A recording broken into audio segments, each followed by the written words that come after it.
এক নয় দুই নয়, এবার প্রতিটি রেশন কার্ডে মাথাপিছু মিলবে 7 কেজি করে চাল।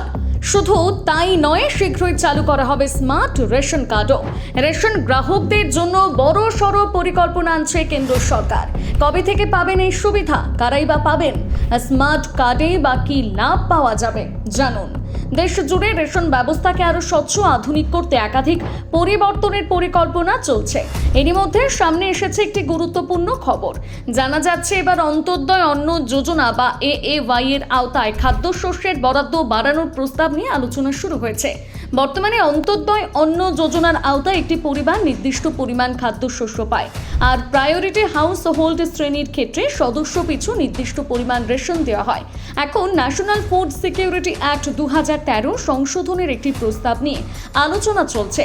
সেই প্রস্তাব অনুযায়ী প্রতি সদস্যের জন্য মাসে 7 কেজি চাল বরাদ্দের বিষয়টি বিবেচনা করা হচ্ছে।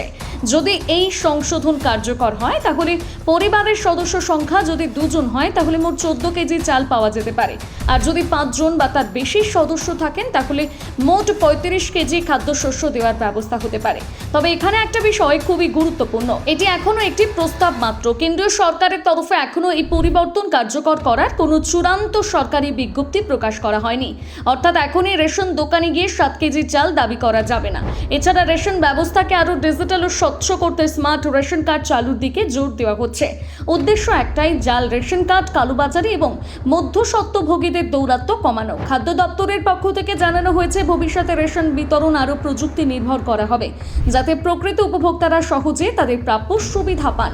তবে পুরনো রেশন কার্ড কবে থেকে সম্পূর্ণভাবে অকার্যকর হবে সে বিষয়ে এখনো কোনো চূড়ান্ত সরকারি ঘোষণা প্রকাশিত হয়নি। তাই এই বিষয়ে সরকারি নির্দেশ না আসা পর্যন্ত গুজবে কান না দেওয়াই ভালো।